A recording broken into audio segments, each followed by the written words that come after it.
Fatwa, banyak lagi pertanyaan yang muncul itu yang menanyakan tentang fatwa ini, apakah sholat atau tidak. Baik. Akan ku jawab. Iya. Tidak ada yang sholat selain Tuhan. Kalau ada yang sholat selain Tuhan, maka dualah Tuhan. Itu mustahil, tak mungkin. Yang menanyakan apakah tua ini sholat, aku pertanyakan kembali. Apa gerak-gerikmu sholat itu atas kekuasaanmu atau atas kekuasaan Tuhan? Apakah tenaga itu milikmu atau milik Tuhan? Kalau gerak-gerikmu itu berdasarkan engkau, maka engkau telah melawan Tuhan. Tetapi kalau gerak-gerikmu itu adalah gerak-gerik Tuhan, berarti hanyalah yang rendah. Itu gerak-gerik Tuhan yang rendah, mengabdi kepada yang tinggi. Jadi kita ini hanyalah predikat, yaitu tempat Allah berbuat, tempat Allah berkata. Semuanya adalah hak-hak Allah, tidak ada hak kita. Cukup. Iya. Terus kalau ini kan kita tahu bahwa sholat ini adalah perintah dari Allah. Iya kan? Betul. Ketika kita misalnya melalaikan atau tidak melaksanakan sholat itu, bukankah kita telah merasa bahwa kita itu telah bersalah kepada Allah, karena segala rahmat yang Dia anugerahkan kepada kita dalam bentuk gerak yang disampaikan oleh fatwa tadi, itu semua kalau bahasa kasarnya saya mau ingin sampaikan adalah pemberian Tuhan kepada yang rendah ini, kita makhluk, untuk kita mengabdi kepada Dia. Ya kan? Bagaimana fatwa mau respon itu? Ya, yang rendah itu jangan lagi ada kesyirikannya. So, kalau kita sudah mengatakan sudah berpisah antara tinggi dan yang rendah, itu sudah terjadi pemisah, kesyirikan. Ini dalam konteks tidak ada pemisahan antara kedua ini. Cuma memang kewajiban kita sebagai yang rendah, ya kan, menjunjung tinggi. Dalam hal ini dengan melaksanakan sholat. Sepertinya kalau aku mengatakan tidak ada lagi yang sholat selain Tuhan, bukan hanya karena ini agak kasar lagi aku ini. Santai kan? Agak kasar lagi karena terpancing lagi. Ini jeleknya. Jadi gini fatwa. Mungkin gini, ada tidak menurut fatwa? Menurut fatwa, alternatif lain, ya kan, untuk kita melaksanakan sholat selain sholat yang telah diberikan diterima langsung Rasulullah, lalu kemudian disampaikan kepada kita. Aku mau katakan aku jadi salah. Aku tidak mau katakan aku jadi salah. Serba salah lah. Kalau boleh aku diam lah. Oke. Insya Allah. Jalankan apa yang kalian kehendaki, itu saja. Karena Allah Ta'ala. Siap. Oke. Nanti insya Allah suatu waktu dan kesempatan tertentu semua ini bisa terungkap. Bagaimana? Silakan. Oke, terima kasih. Terima kasih. Fatwa. Silakan. Salam terhadap saudara-saudaraku yang ada di media sosial. Kita jumpa lagi, semoga dalam lindungan Tuhan yang Maha Kuasa. Semoga kita dianugerahi kesehatan semua. Ingat pesan si goblok ya. Ini orangnya orang goblok, bukan orang pintar. Lupakan segala sengketa. Kalau ada sengketa, marilah kita hidup rukun dan damai sedunia. Ya, inilah pesan-pesan si goblok terhadap saudara-saudaranya. Apapun agamanya, apapun sukunya, kita bersaudara semua. Maka marilah kita hidup rukun dan damai. Gantilah dunia yang sengsara dengan hasil-hasil pikiran manusia yang menjadikan bumi ini hanyalah menjadi neraka. Padahal bukan itu tujuan Tuhan melahirkan kita ke dunia ini. Dunia ini harus kita jadikan surga, bukanlah kita jadikan neraka. Marilah kita berjuang agar supaya kita mencapai surga yang dijanjikan Allah, yaitu surga dunia. Lebih daripada itu, wallahu alam. Nah, sekarang aku menuturkan sedikit dari riwayat hidupku. Aku adalah seorang yang goblok, yang tolol, yang dungu, yang brengsek, yang bebal, yang gila ilmu. Sekarang kita bertemu kembali. Jelasnya identitasku, aku adalah seorang tamatan Universitas Rimba Raya, dapat titel Profesor Doktor Honoris Causa, goblok tolol dungu brengsek bebal gila, tak punya ilmu walaupun sehuruf. Semakin banyak ilmu yang kuserap, semakin aku buas, semakin aku tak puas. Maka hamba sendiri ini mengatakan hamba adalah harimau ilmu. Senangkah dengar kata-kataku bahwa aku ini adalah harimau ilmu?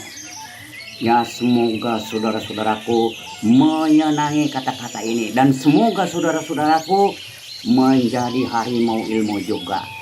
Sama seperti si goblok.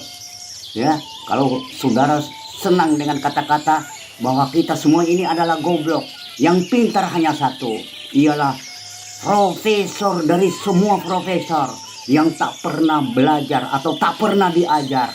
Dia pintar sendiri, tidak ada gurunya. Siapa dia?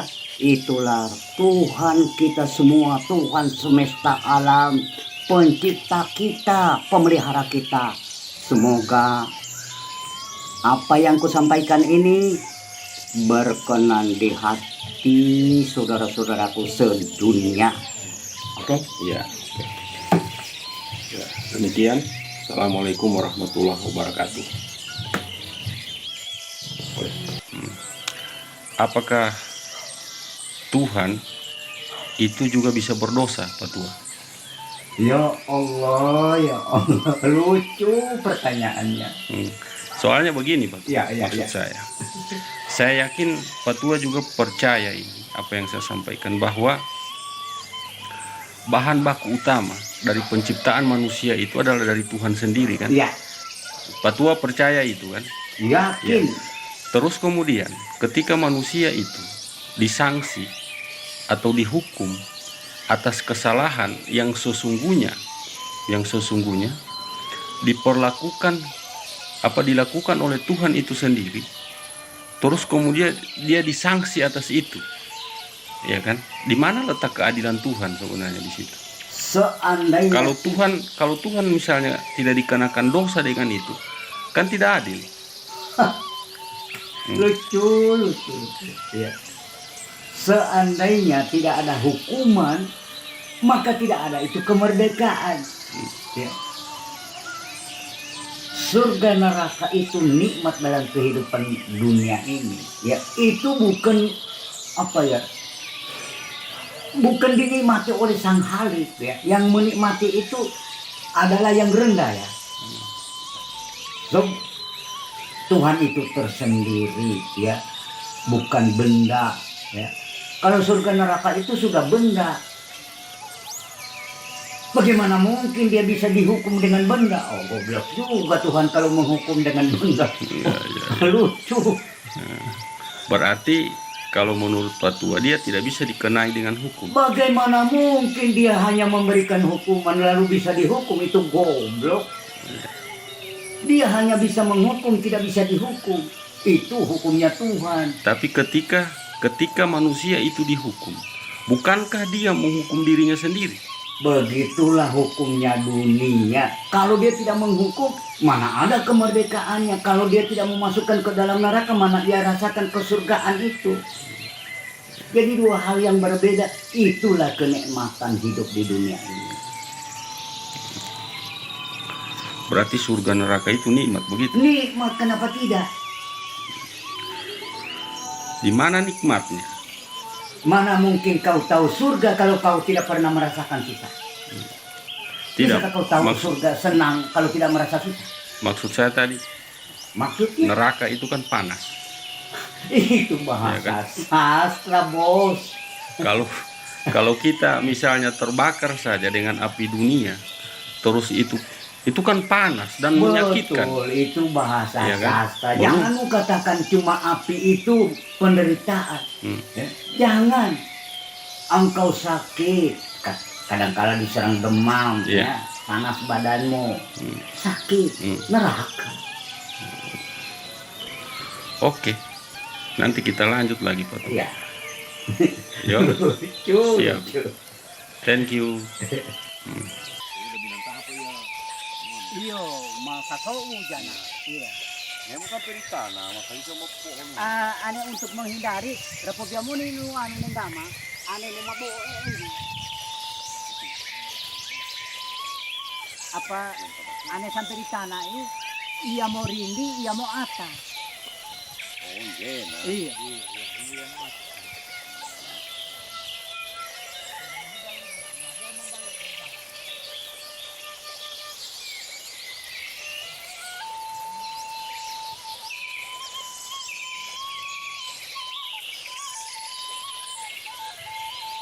Tanah matiti. Ayo, kalau pokoknya masih terus. No kerja berat na, no bapak anu, gue kuno goti, no saya. Lakori pa po, ipan tima. Oh, mau di nakabawa ko may titipo mo. Nyumbu indama. Yung, Komi nanti mah. Udah mamoro santina Pak. iyo, makapojo. Oke guys, ada yang berminat. Beliau ini bertepatan duda. Nah, jikalau ada, silakan mendaftar. Orangnya dijamin masih hot ini. Jangan lihat kesi bongkok Jangan, begitu. jangan. Masih mantap ini. Kamba nama monjo, apa? Oh, bukan rahasia. Sebelum itu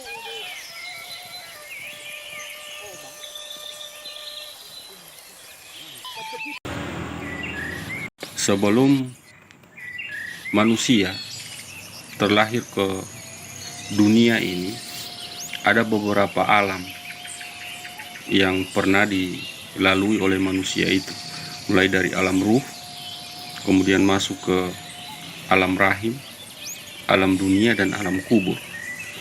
Nah, pertanyaan saya fokus ke alam kubur ini. Bagaimana menurut fatwa tentang pertanyaannya Mungkar dan Nakir yang menanyakan man rabuka, man nabiuka? Silakan, Pak. kalau aku mengatakan ini rekayasa, bisa saja. Kenapa? Aku tidak pernah menemui di dalam Al-Quran satu ayat pun mengatakan pertanyaan si Mungkar itu dan si Nakir. Tidak ada ketemu. Jadi kalau aku mengatakan ini rekayasa, bisa saja. Yang sebenarnya, kalau menurut aku, alam kubur kita jalani sekarang ini. Yaitu roh sedang dikubur di dalam bangkai yang belum membusuk. Dia dihukum di situ. Siapa yang menghukum? Iya, yang maha ilmu, yang maha tahu. Kenapa dihukum? Nah, kalau tidak dihukum, tidak ada kemerdekaan. Nanti lepas dari hukuman itu baru dia merdeka. Jadi kita selalu terkecoh dengan bahasa-bahasa sastra, bahasa Quran itu. Itu bahasa Quran, bahasanya Tuhan, bahasa sastranya Tuhan, bukan sastra kita. Jadi sulit dimengerti, kecuali orang-orang yang mendapat izin dari Allah, diizinkan dia mengenal bahasa-bahasa sastra. Hanya itu orang yang bisa mengerti. Kalau tentang pertanyaan alat subirobbikum, kalau balas Itu benar ada di dalam Al-Quran.